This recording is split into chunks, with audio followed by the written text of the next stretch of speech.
Oh, okay, I have to restart this video, and this time I'm going to do it better because, alright, sorry, I just had a list there.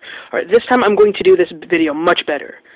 And actually, for some reason before I was like kind of afraid of the camera, and I was speaking quieter and with a weird tone, so it was hard to understand me, I think. It was hard for me to understand myself, so it's probably even harder for you guys to understand me. So, I'm redoing this video, and I have more confidence in myself, basically, now. And these are the knives I'm going to review. This is my Glock 78 Swiss Army Tactical, just a small Swiss Army knife. In fact, these two, if I do one of these, in fact, if I do any of these multi-tools, I'm going to do all of them at the same time. These three knives are all going to be separate, though. I mean, because these are just blades. These things are all multi-tools. And, yeah. So, if you wonder why I have them set up in this strange arrangement, it's because I'm not a good chooser. This will be my chooser. I'm going to use Russian technology to choose this. So I guess I'm doing multi-tools today because it landed on Swiss Army knife. So I guess I'll do this one first then. Let me move all this stuff out of the way. I'll keep these close at hand, move my bullet to the side, knives move farther away, and bring in the white background, also known as my boogie board. Demo poster. Okay. Knives. I like knives. We're going to start out with this one first. I'll put these in the background. This is a Swiss Army knife. Just a little Victorian stainless steel. 1 second. And I think this thing is also made... Let me get the blade out.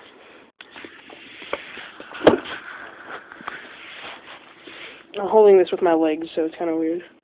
Okay.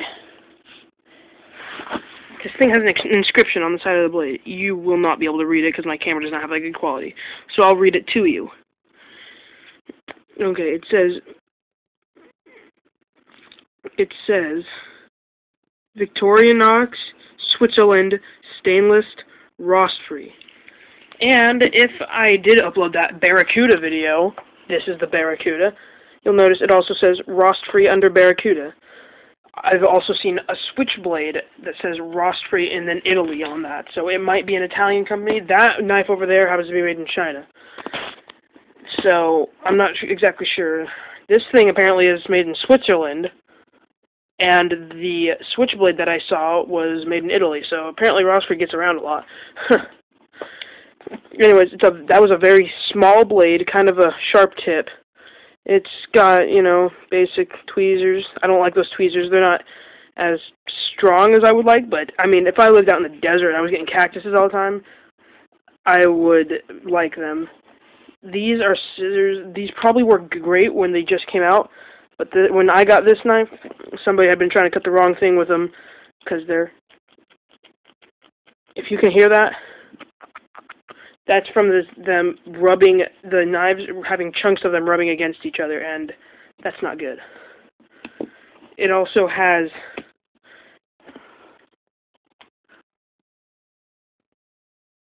this. This is a file and a Phillips head screwdriver. It's very nice. And then there is always going to, of course, there is going to be this. Oh my goodness, these things are hard to get out with one hand. Bottle cap opener and a screwdriver. So that's basically this thing. The only other thing about this that I really enjoy about this is that little switch on the side. Yep. That switch has a purpose. And when I push that switch, a pen. I mean, how handy is that? And I've written with this thing. And I'm not gonna write on my body board, of course. So yeah, that's the switch on it. And it comes with a little I think these are called cross rings or O-rings. No, not O-rings. They're cross rings, I think. And yeah, that's so you can hang off of a keychain very easily. It's very small and tiny. I have pretty big hands. It's better. In fact, it's about the size of an AK-47 bullet.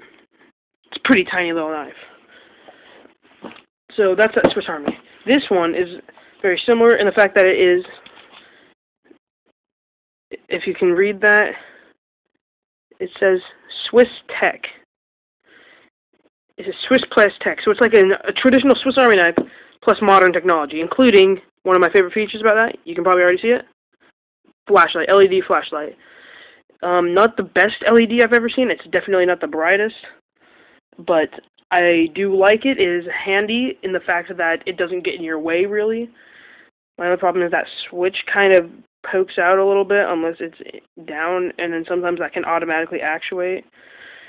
But other than that, no really complaints. It also has nail clippers. I would push the switch, but I don't want to have to open it. You push that little bump right there, push that out, and it opens up, and you can use it. It has scissors similar to Swiss Army knife scissors. I think these ones are better, though. And then it has the flathead screwdriver and a knife, and the flathead has a file on it. And, yeah, and it has a scraper right here. It's a little, like, scraper. It used to be sharp, not anymore, though, the little scraper. Kind of got worn down, but it's a cool little thing. I like that knife. I got it for Christmas one year. And it's got measurement little notches all over along the side. And they also kind of provide grip if you really needed grip in a knife like this, which I really see no need for it. Moving on. This is a Cabela's knife. Got it from a yard sale with a lot of other stuff. The knife on this one is actually substantial compared to the other ones. It's a sheep's foot blade. It's fairly large. I mean, the blade on this thing is about the size of that AK bullet, whereas the entire knife of this is about the size of that blade. This is massive compared to the other two. Size comparison. If this was in, good. It's a very nice thing. The flashlight on this one, it does work, I think. I don't have anything in it. There's a saw. It's a very sharp saw teeth. It's very aggressive. And I haven't taken it out and cut anything with it yet, but I suspect by the way it's a cross cut, so it'll cut the wood very well, I'm sure. These scissors on this knife are by far the most substantial out of all these multi-tools. They're much larger, and the deployment, instead of a little notch on the blade where you can open it up and cut yourself, it's right here, so it's safer also. Yeah, the flashlight, that doesn't work, but I suspect that it'll be good because it's a magnified LED. And then, just bottle cap openers and screwdrivers and stuff right there. Then here's the good screwdriver that I use a lot, actually. That, and it's got that handy design so you can use that, or even as an improvised weapon if somebody were to attack you and you have this. You might not want to use that knife as a weapon because the blade on this doesn't lock. This thing doesn't either, but it'll be fairly stable between here and you can do damage. It's a force multiplier, basically. But don't punch anyone in the head because that could enter somebody's skull and kill them, so don't do that. Just, punch them in the stomach or something if you're going to use that like that. Because you don't want to kill them. You can still go to jail, self-defense or not. Corkscrew. Very handy. I've never used it before, but it's sharp, and I've compared it to actual corkscrews. It's basically the same. Running out of time, so I'm going to have to wrap this video up and say goodbye. So, yep, these are my multi-tools. I'm probably going to do another review right now, so I'll put up another review soon.